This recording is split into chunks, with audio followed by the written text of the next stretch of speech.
তোমাদের সবাইকে স্বাগত জানাই মিত্রগড়ের কাহিনীতে। তো আজকে তোমাদের দেখাবো মিত্রগড়ে একটা মেয়ে থাকে, তার নাম দুর্গা।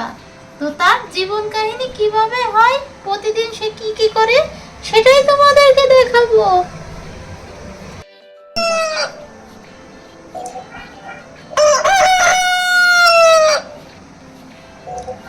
ও, সকাল হয়ে গেছে, যাই উঠে পড়ি, উঠে কাজ টাজগুলো সারতে হবে।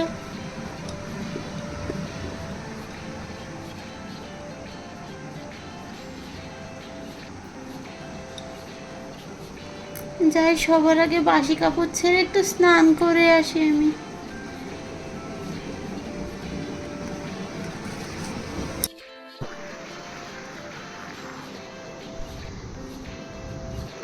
আমার বাসি কাপড় ছাড়া হয়ে গেছে, এবার স্নান করে আসি।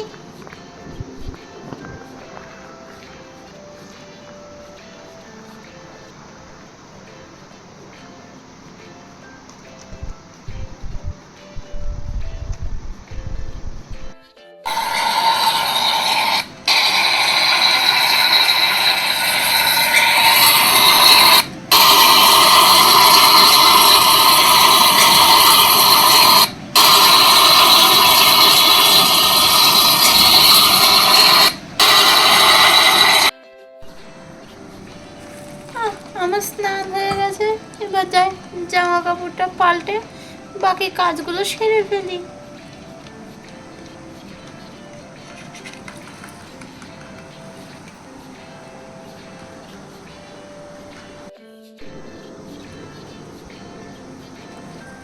যাক, আমার কাপড় টাপড় বদলানো হয়ে গেছে, এবার যাই কাজগুলোকে সেরে ফেলি। ও তার আগে যাই একটু মাথাটা আছড়ে আসি।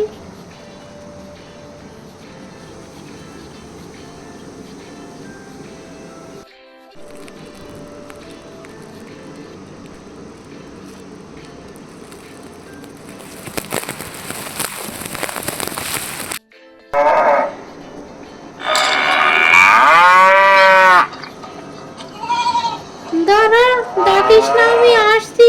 বুঝতে পারছি তোর খিদে লেগে গেছে।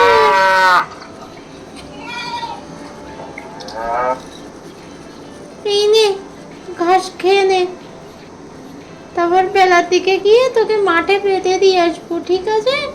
খেয়ে নে শোনা, আমি যাই অন্য কাজগুলো সেরে আসি।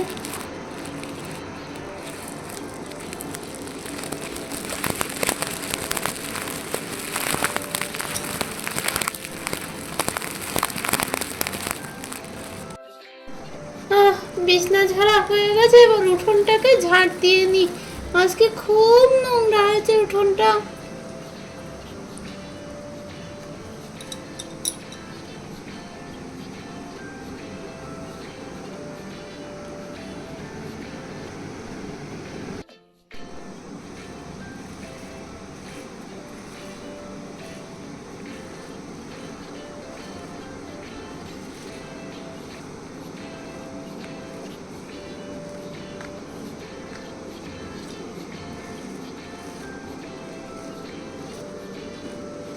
বাবা, আজকে কতটা পাতা পুতো পড়েছে উঠোনে, কাগজপত্র।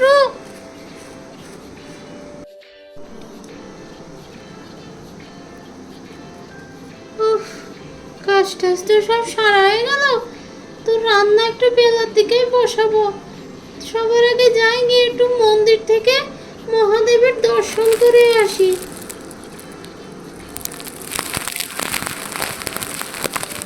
মহাদেবের দর্শন করলে সারা দিনটা ভালো যাবে।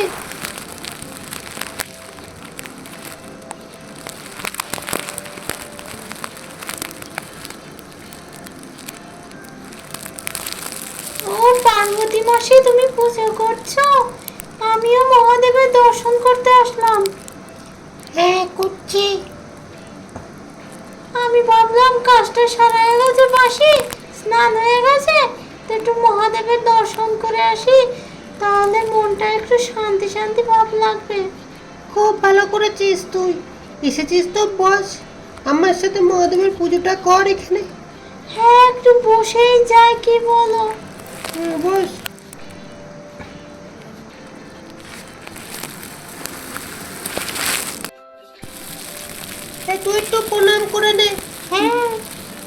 যে মনে শান্তি লাগবে।